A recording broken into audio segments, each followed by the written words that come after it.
शुक्र कैसे अदा इस करम का करूं शुक्र कैसे अदा जो करम मुझ पे मेरे नबी कर दिया। बिस्मिल्लाहिर्रहमानिर्रहीम। अस्सलाम वालेकुम। उम्मीद करती हूँ आप सब खैरियत से होंगे।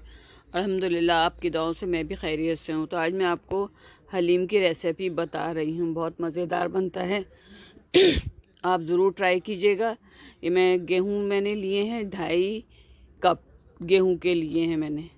तो मैं आपको कप के हिसाब से बताऊंगी, जो भी मेजरमेंट बता रही हूँ मैं कप के हिसाब से बता रही हूँ। तो आप 2.5 कप मैंने गेहूं के लिए हैं और 1 और ½ कप 1.5 कप यानी जौ लिए हैं। इन सबको मैं धोऊंगी, धो के भिगो दूंगी तकरीबन 2 घंटे के लिए। तो ये मैंने धो लिए थे, गेहूं और जौ धो के भिगो दिए थे। और अब मैं आपको दिखा रही हूँ, मैंने अच्छी तरह से साफ़ करके धो लिए थे।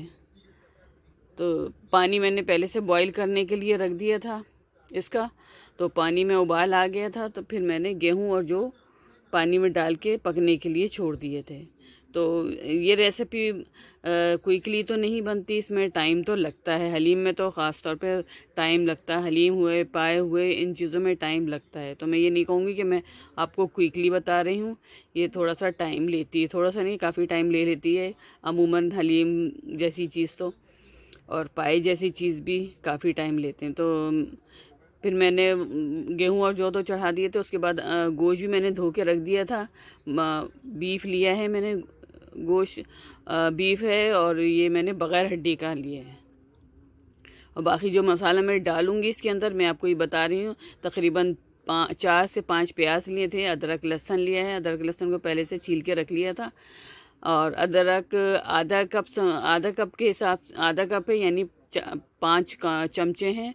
और लहसुन के 6 चमचे समझ लें, 6 से 7 चमचे बनेंगे। तो इस तरह से मैं ये चीज़ें डालती हूँ। मैं अपनी क्वांटिटी देख के डालती हूँ, मैं वैसे नहीं कि आपको चमचों के हिसाब से बताती हूँ, मगर मेरी क्वांटिटी जो मैं चीज़ें देखती हूँ उसी हिसाब से मैं मसाला तैयार करती हूँ।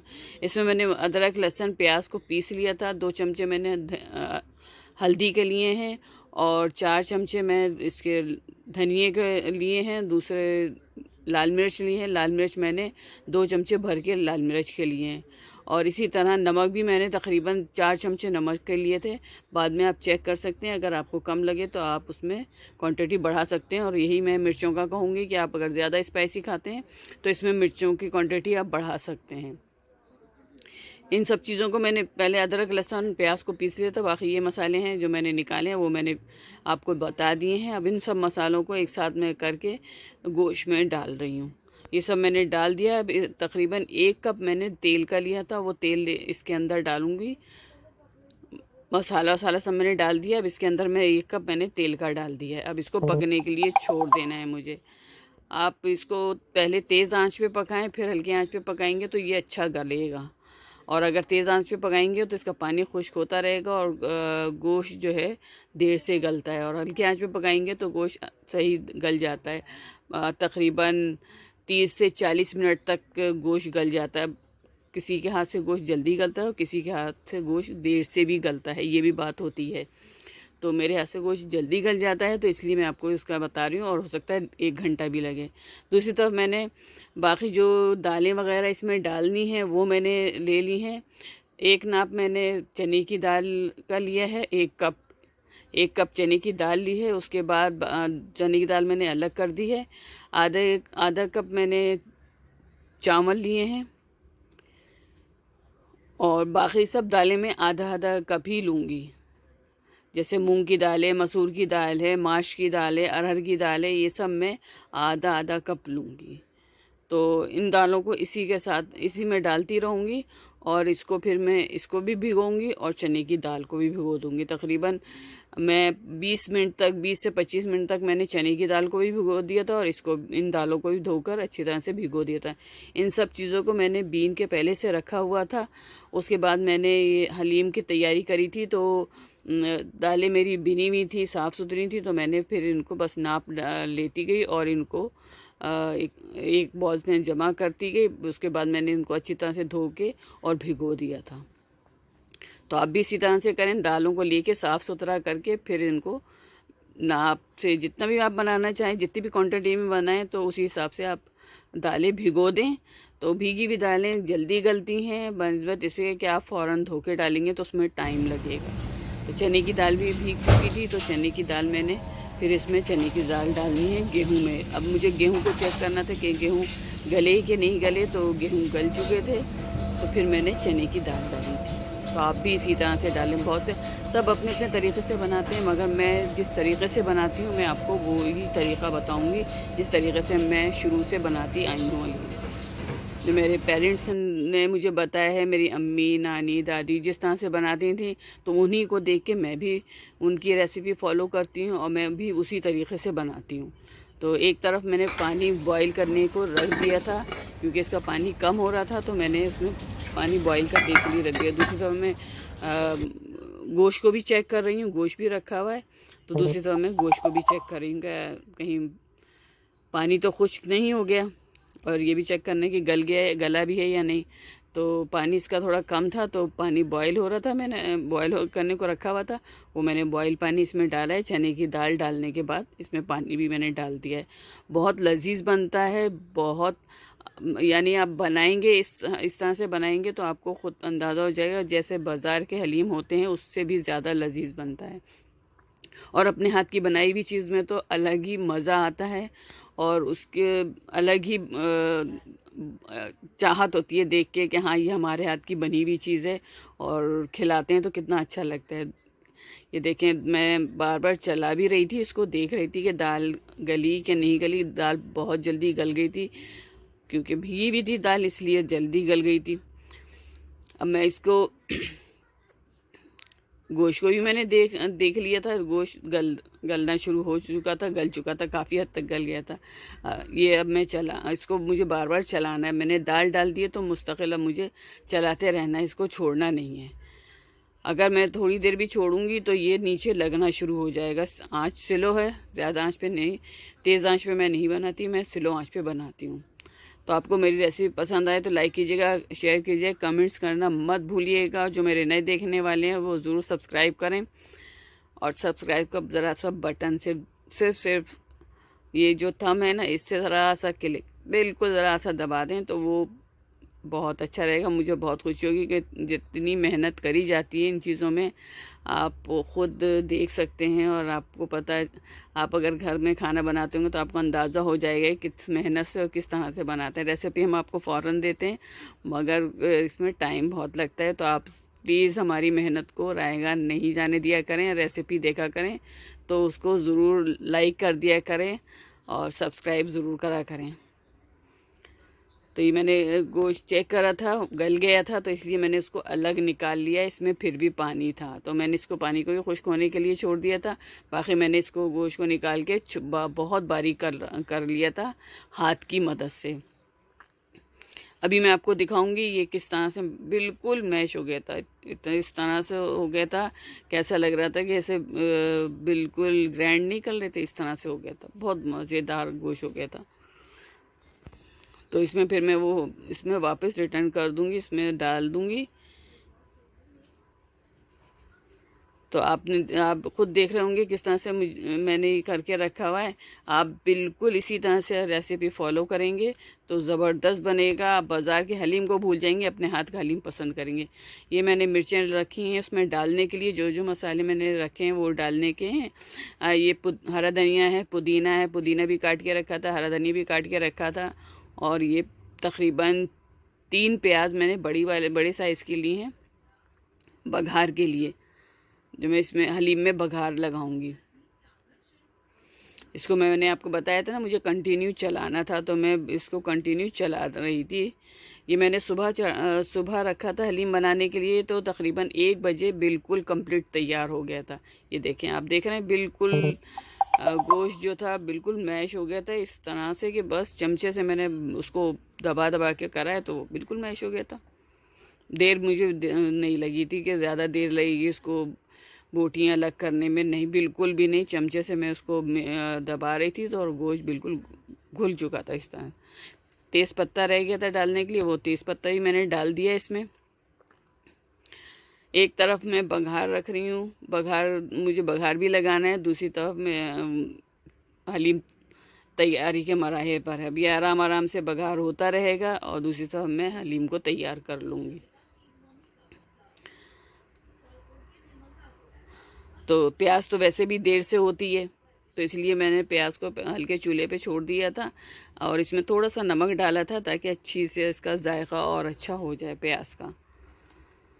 और अगर आप डालना चाहें तो नमक डालें, वरना तो कोई ऐसा नहीं है, वैसे ही सादा रहने दें, भूनने दें प्याज को। लाइट ब्राउन करनी है मुझे प्याज।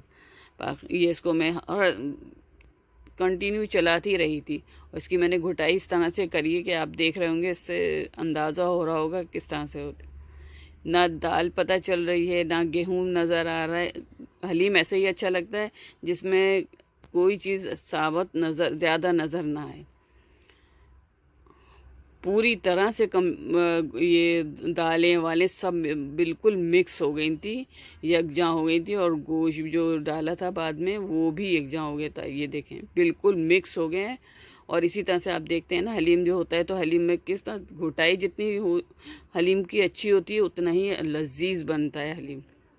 तो कोशिश करें कि अच्छी तरह से इसकी घुटाई करें, और मशीनों से भी करते हैं, चॉपर में डाल के उसको बारीक कर लेते हैं, मगर वो लेस नहीं बनता जो आप लेस खाना चाहेंगे ना। ये लेस जो घुटाई करने से लेस आता है वो उससे नहीं आता। देख लीजिएगा, आपको खुद अंदाज़ा हो जाए कि हम जो घुटाई करते हैं उसका लेस और उसमें जो हम मशीन के ज़रिए उसको बारीक करते हैं उसका लेस, उसमें वो लेस नहीं आता जो घुटाई करने से लेस आता है। तो मुस्तकिल मैं इसको तकरीबन 1 घंटे तक तो मैं इसी तरह से चलाती रही थी जब तक मैंने बघार तैयार कर रही थी। उससे पहले से मैं मुस्तकिल से चला रही थी। तो ये हरी मिर्ची जो मैंने आपको दिखाई थी वो मैंने हरी मिर्चें इसमें डाल दी हैं। अब हरी मिर्चें भी इसमें मिक्स हो जाएंगी। अदरक भी डालनी है, हरा धनिया भी डालना है, पुदीना भी डालना है, गरम मसाला भी इसके अंदर डालेंगे अभी हम। बहुत मज़ेदार बना था, खुशबू बहुत ज़बरदस्त आ रही थी इसमें से। तो ये रेसिपी देर से बनती है, अच्छी बनती है, इसलिए मैंने आपको बताया है कि रेसिपी क्विकली नहीं है। जितनी देर से बनेगी उतनी ही अच्छी रेसिपी आपको मिलेगी। कुछ रेसिपी ऐसी होती हैं, हाँ ये आप कुकर में बना सकते हैं, कुकर में भी बनाते हैं, जो बनाने वाले हैं वो बना सकते हैं कुकर में, मगर इसका और कुकर का जायका भी आप चेक कर लीजिएगा कैसा होता है। तो मैंने आज तक कभी कुकर में कोई चीज़ बनाई नहीं है, कभी मैंने कुछ नहीं बनाया कुकर में। मैं ऐसे ही बनाती हूँ नॉर्मल तरीक़े से, हल्के चूल्हे पे बनाती हूँ, ज़्यादा आंच पे नहीं बनाती। जो भी बनाती हूँ मैं हल्की स्लो आंच पे बनाती हूँ। तो इसकी मुस्तकिल घुटाई होने से तो फिर इसका जायका तो क्या निकला था और क्या मज़ेदार बना था कि अब मैं आपको रेसिपी दे रही हूँ तो बस दिल चाह रहा है दोबारा से फिर बना लूँ और खा लूँ, क्योंकि मैं बनाती रहती हूँ 1 मंथ में। बस मेरा ये होता है कि 1 महीना हो गया, अब ज़रूर मुझे हलीम बनाना है। बच्चे भी बहुत शौक़ से खाते हैं, इसलिए मुझे भी बहुत पसंद है, तो मैं ज़रूर बनाती हूँ घर में और बहुत अच्छा लगता है। और उसकी खुशबू ऐसी आ रही थी कि बस बता नहीं सकते क्या खुशबू थी। ये 1 चमचा मैंने गरम मसाले का डाल दिया है इसमें। बघार लगने के बाद हमारा हलीम तैयार है। तो अब बताइएगा मेरा ये हलीम कैसा बना है और आपको कैसा लगा है, ज़रूर ट्राई कीजिएगा। ज़रूर आप मुझे बताइए कि आपको ये मेरी रेसिपी कैसी लग रही है। हर रेसिपी में मेहनत होती है, जिद्दोजहद होती है, यही कोशिश होती है कि आपको अच्छी से अच्छी रेसिपी दी जाए और आप उसको ट्राई ज़रूर करें, ताकि पता चले कि आपको पसंद आ रही है या नहीं, देखने में कितनी अच्छी लगती है। फिर आप बनाएंगे तो आपको ख़ुद अंदाज़ा हो जाएगा कि इसमें कितनी मेहनत है और मेहनत का फल कैसा होता है। मेहनत का फल अच्छा ही निकलता है। तो मैं यही कोशिश करती हूँ कि आपको अच्छी रेसिपी दूँ और आप उसको ज़रूर ट्राई करें। हलीम तैयार है, बघार लगाने की देर है। बघार लगने के बाद फिर आप स्टार्ट ले सकते हैं, इसको बिल्कुल खाएं और मज़े से याद करें, मुझे भी दुआओं में भी याद रखें। नमक का ज़रूर आप चेक कर लें, क्योंकि नमक इस तरह से डलता है कि इसमें कम रहे तो अच्छा रहता है, ज़्यादा नहीं होना चाहिए। आप इस टाइम पे डाल दें। अगर आपको नमक कम लग रहा है तो आप इस टाइम पे डाल दें। हमेशा नमक आप पकते में डालें, बाद में मत डालिएगा कभी भी किसी चीज़ में नमक। कोशिश करें कि खाना पक रहा हो तो उस टाइम पे नमक चेक करके और नमक डालें। कोई भी चीज़ आप पकाएं तो कोशिश करें कि नमक उस टाइम पे डालें जब चूल्हे पे हंडिया चढ़ी हुई हो और वो पक रही है, उसमें उबाल आ रहा हो। अदरक रह गई थी, अदरक भी मैंने डाल दी है इसके अंदर। अब आखिरी का काम रह गया है प्याज का। तो प्याज मैं इसमें से थोड़ी सी प्याज निकाल लूँगी, बाकी प्याज मैं इसमें डाल दूँगी। बघार के लिए मसाले में रखना होती है, जो ऊपर से डाल के खाने के लिए मुझे थोड़ी सी निकालनी होगी। बाकी तो मैंने बाद में फिर दोबारा प्याज फ्राई करी थी। ये बघार लग चुका है और हलीम तैयार है। और आइए आप लोग ज़रूर पकाइए और खाइए, और मेरे साथ भी आकर खाएं आप ये हलीम। कितना शानदार और कितना खुशबूदार ये हलीम आपके सामने तैयार है। फाइनल लुक मैं आपको दिखा देती हूँ कि क्या मज़ेदार हलीम बना था। आप इसमें चाट मसाला भी डाल के खा सकते हैं, आप नींबू भी इसमें डाल के खा सकते हैं। मगर ये आपको ये चीज़ें भी अगर नहीं डालेंगे तो बग़ैर इन चीज़ों के भी, नींबू के और चाट मसाले के, आप हलीम बेइंतहा लजीज और जायकेदार था। ज़रूर ट्राई कीजिएगा। और कोशिश करूँ कि मैं आपको सर्दियों में अच्छी से अच्छी रेसिपी दे सकूं, और आप भी मेरा साथ दें। मैं भी आपको हर चीज़ अच्छी से अच्छी चीज़ बताती रहूँगी, आप मेरा साथ दें तो मेरा भी दिल चाहेगा कि मैं आपको और अच्छी रेसिपी दूँ। दुआओं में याद रखिएगा, अपने घर वालों का ख्याल रखिएगा। अल्लाह हाफ़िज़। फिर मिलते हैं नई रेसिपी के साथ।